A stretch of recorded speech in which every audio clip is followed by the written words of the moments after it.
Fala galera, beleza? Ó, professor Tiago Barreto aqui na área novamente para a gente continuar discutindo aí os crimes contra a vida. Meu querido aluno, minha querida aluna, é um prazer enorme ter você aqui para essa aula. E a gente vai pegar uma questão de prova aqui nessas aulas que você não faz ideia, hein? Que você não faz ideia. Então vamos para cima. De fato, o que é mais importante aqui é o nosso conteúdo. Então vamos lá. Veja, quando eu falo aqui do crime de homicídio, e estava tratando dele aula passada, obviamente, estou dando continuidade, né, a esse conteúdo com você, eu preciso trazer mais características, eu preciso falar um pouco mais do crime de homicídio com você.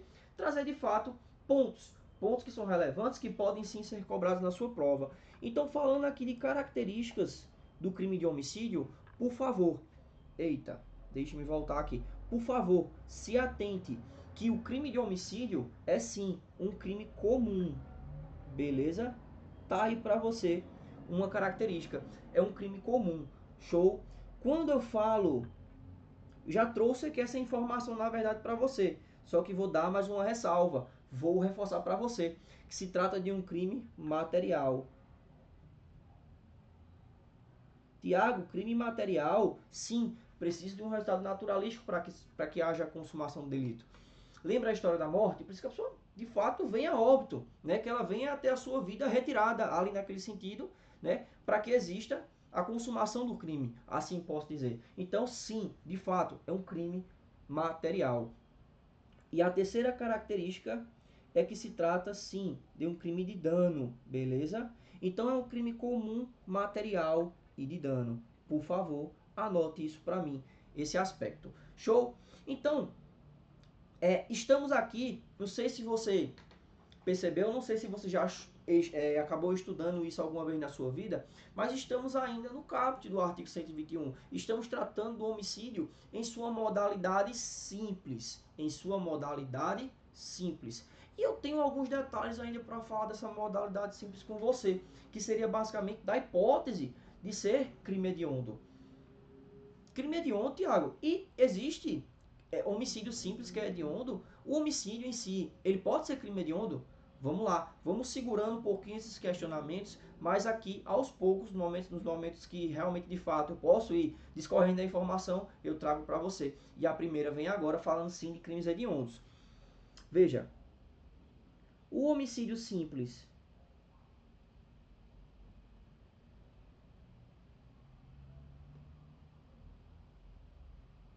o homicídio simples, ele pode vir a ser crime hediondo? Ele pode, em alguma hipótese, ser considerado crime hediondo? Veja, existe uma hipótese, existe uma hipótese que o homicídio simples, sim, pode ser considerado crime hediondo. E eu te digo,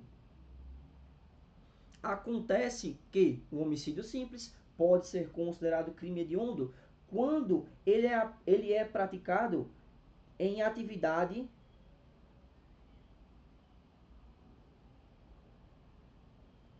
típica de grupo de extermínio. Quando ele é praticado em atividade típica de grupo de extermínio, ainda, deixe-me trocar a cor, ainda que por um só agente, vai ser considerado crime hediondo. Então essa hipótese aqui, eu posso dizer que o homicídio simples ele foi considerado crime hediondo. Preste muita atenção, que isso é detalhe importante e que cai em prova. Porque o seu examinador pode chegar e mandar uma alternativa dessa para você. Meu querido concurseiro, né? Meu querido amigo, né? Você, existe alguma hipótese que o homicídio simples ele pode ser considerado crime hediondo? Aí você vai lá, tem sim, tem uma hipótese, né? Se for praticado, certo? Em atividade tipo de grupo de extermínio, aí aqui por um só agente vai ser considerado crime hediondo, beleza? Então aqui eu trouxe para você de fato uma informação muito valiosa para sua prova, tá certo? E que você de fato tem que saber. Beleza? Então, continuando aqui, né, já trouxe todas as informações relevantes para você em relação ao crime de fato de homicídio. Eu queria, né, avançar na matéria para a gente falar agora do tal homicídio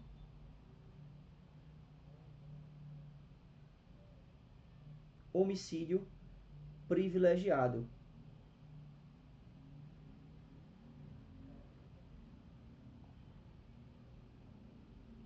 Do tal homicídio privilegiado. Veja, é possível, sim, que exista homicídio privilegiado, né? Uma circunstância que vá atenuar a pena diante de uma situação que seria considerada como se eu olhasse para o agente sujeitado e dissesse, ó, bicho, eu vou te dar um desconto. Eu vou te dar um desconto por conta disso ou disso, né? Que a gente já viu os motivos agora. É como se fosse, de fato, um atenuante por uma situação que você olha assim e faz, cara, não vou aplicar a pena toda, né? Porque eu vou dar um desconto àquele cidadão, porque aquela situação realmente, né, foi complicada para ele, mas não deixa de responder pelo crime de homicídio, só que vai responder por um crime de homicídio privilegiado, tá certo? Então veja, o que é que eu tenho para trazer para você aqui de característica? Porque de acordo com o parágrafo 1º do artigo 121, considera-se em situação de privilégio, ou seja, em homicídio privilegiado, quando o agente ele acaba cometendo o crime, deixe-me colocar aqui, quando o agente comete o crime, quando o agente ele comete o crime, impelido por motivo, veja, por motivo relevante valor social, por motivo de relevante valor social ou moral. Por motivo de relevante valor social ou moral. Ou ainda, sob o domínio de violenta emoção.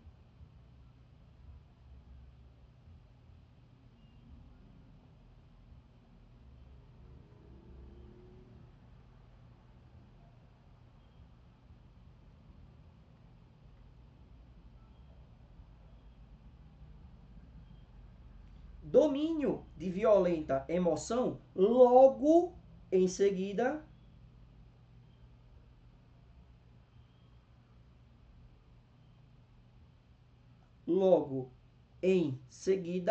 da injusta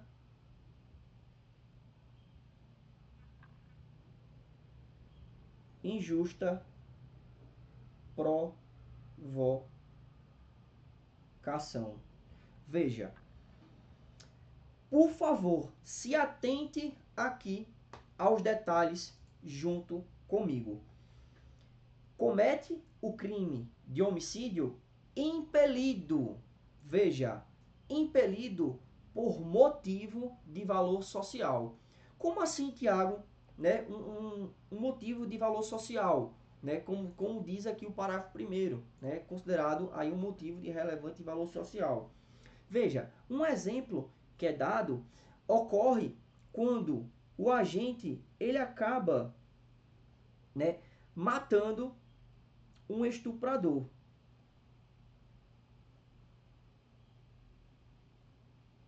Como assim, Tiago, matando um estuprador?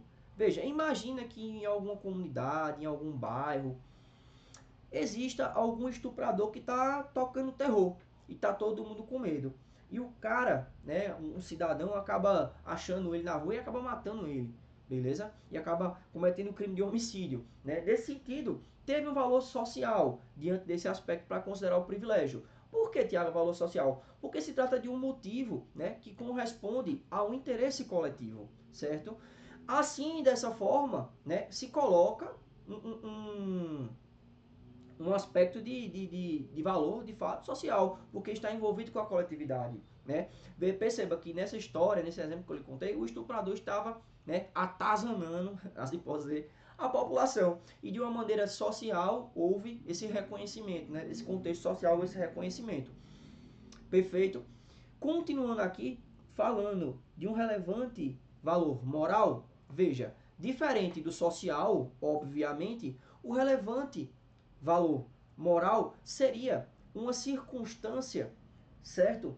Em que se levaria em conta o interesse pessoal. Se levaria em conta o interesse pessoal. Então, veja, aqui eu estou falando de um interesse coletivo. E aqui eu estou falando de um interesse pessoal. Coletivo, pessoal. Beleza? Quando eu falo de relevante e valor moral, estou falando de um conceito que a pessoa trouxe para si. Algo pessoal. Como assim, Tiago, algo pessoal? Veja, em uma situação que existe a morte de um amante, né? Veja, não estou levando em consideração que o agente, imagine a seguinte situação, né? O cara chega em casa, aí tá, né? Pega uma situação de flagrância, né? Nesse sentido que eu acabei de lhe falar. Você pega o seu cônjuge ou, né? Eu não sei qual é o feminino de cônjuge. Eu acho que cônjuge é pros dois, né? Enfim, eu não sou professor de português. Olha, enfim, peguei o homem, peguei a mulher, beleza? Um dos dois lá, peguei do flagra. Aí na hora, o homem e a mulher, olha assim, faz e brabo na hora, puxa uma pistola e buf, buf, buf, mata. Beleza? Então, veja que nesse momento houve um relevante valor moral para essa pessoa, né? Porque houve de fato um interesse pessoal. Tranquilo? Então, veja, a partir desse momento que eu trago esse exemplo para você, eu trago para de fato você visualizar isso, né, como um interesse pessoal. Da mesma forma, também que é citado, seria o caso de um pai que acaba também matando aí o estuprador da filha. Por exemplo, né, a filha foi vítima de um crime de estupro. Aí o pai vai e acha o cara que estuprou ela e mata ele. Também um relevante valor moral. Veja, essa moralidade que se diz não diz respeito a uma moral que fala de uma moral legítima, mas sim se referindo ao interesse pessoal. Porque você pode até parar para se perguntar, Tiago, e o que é que tem de moral em matar uma pessoa? Veja, aqui o conceito que se traz no campo do direito é que o relevante valor moral se trata de algo que atingiu o seu pessoal, algo pessoal. Perfeito? Então isso aqui você fica nesse conceito, por favor, né? Vamos lá então. Então aqui eu trago como exemplo aqui a mesma situação do estupro, só que aqui o estuprador só que foi com a filha. Beleza? O pai matou o estuprador, né? Que estuprou a filha. Perfeito? Então, continuando para mais detalhes sobre o crime de homicídio privilegiado, eu falo para você em relação ao domínio de violenta emoção. Por favor, eu preciso que você se atente em relação a isso, porque domínio é diferente de influência. Domínio é diferente de influência. Por que você está falando isso, Thiago? Porque as bancas, elas gostam muito de trocar esses conceitos. Por que ela gosta de trocar esse conceito? Veja, eu preciso trazer para você aqui o slide a referência, né, disso daí. E você vai encontrar, certo? Lá no artigo, deixe-me colocar aqui no canto. Lá no artigo 65 do tal Código Penal, certo? Uma circunstância, veja, que sempre atenua a pena. E uma delas seria cometer o crime sob coação que podia resistir ou em cumprimento de ordem da autoridade superior. Beleza. Ou sob influência de violenta emoção. Então, veja, a influência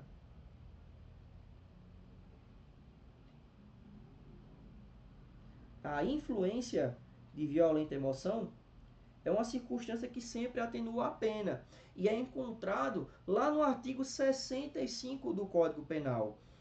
E observe, por óbvio, que domínio é diferente de influência. Domínio de violenta emoção, que se diz que o cara está, o rapaz, a moça, enfim, o sujeito ativo, ele está dominado por aquele sentimento. Ele não está sofrendo uma influência. Ele está sendo dominado. Algo ali domina ele. Essa violenta emoção domina ele. Então, cuidado para não confundir. Quando eu falo de homicídio privilegiado, eu estou falando de domínio de violenta emoção. Quando eu falo de atenuante genérica, lá do artigo 65 do Código Penal, eu falo de influência. Mas, geralmente, as bancas aqui, quando vão cobrar homicídio privilegiado, elas gostam de trocar domínio por influência. Por favor, não me confunda isso.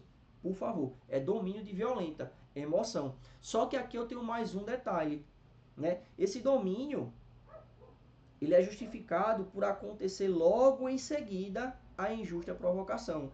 Então, não é o camarada sofrer uma injusta provocação e depois de 3 dias o cara ir lá matar ele. Veja, é sob domínio de violenta emoção logo em seguida. Então, tem que ser um momento após ter acontecido a violenta emoção, a injusta provocação.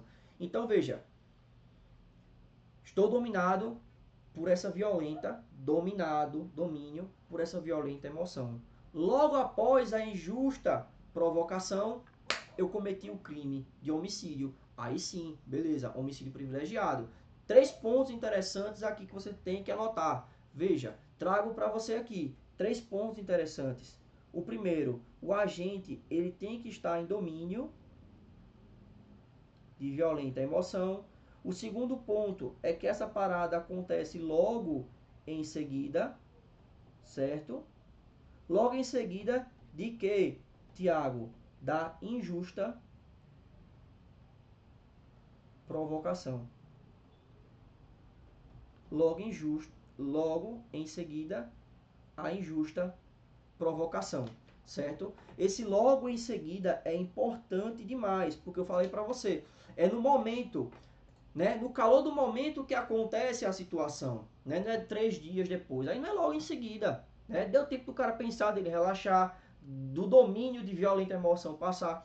Quando o parágrafo 1º do artigo 121 traz domínio de violenta emoção logo em seguida, é realmente trazendo em pauta a questão do calor do momento. Na hora o cara se manifestou, aquele calor que sobe, né? E o cara aí o cara vai lá e parte, né, pro abraço, beleza? É isso que acontece. Então veja, domínio e logo em seguida.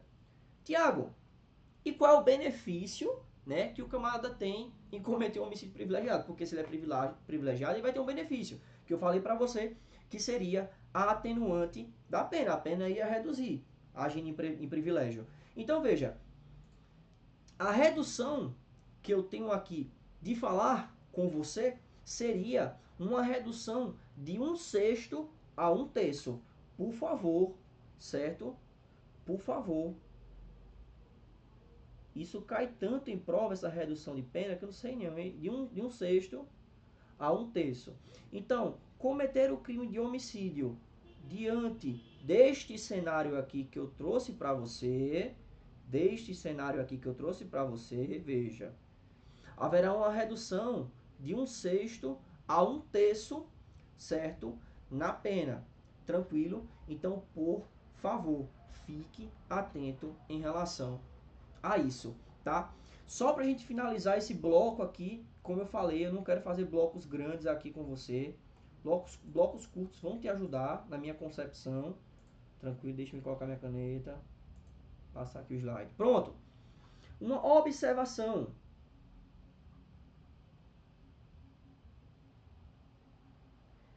O privilégio, ele possui, né? Ele possui uma essência de motivo. Anote assim. O privilégio, ele possui uma essência de motivo. O privilégio, ele ocorre por um motivo. Anote assim no seu resumo, no seu mapa. O privilégio, ele acontece por um motivo. Ele vem diante de um motivo. Dizer que ele acontece por um motivo é mesmo que falar que houve uma circunstância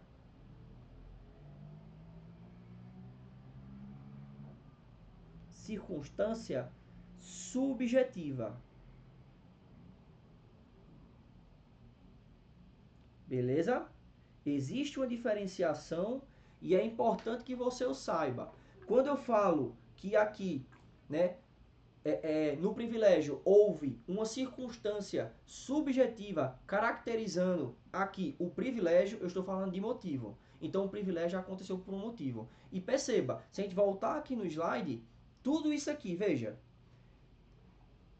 Relevante valor social ou moral. Isso não é um motivo? Exatamente, é um motivo. Domínio de violenta emoção, logo em seguida a injusta provocação. Tudo isso são motivos pelos quais, né, ocorreu o crime de homicídio privilegiado. Então, há de se falar aqui em uma circunstância subjetiva. Quando eu falo em motivo, é circunstância subjetiva. Beleza? Anote isso no seu material e ao longo das aulas a gente vai discorrendo um pouco melhor sobre isso. Eu só queria entregar essa informação para você agora. Mas próxima aula a gente discorre um pouquinho mais. Beleza? Tamo junto, valeu, é nóis. Até a próxima aula, se Deus quiser.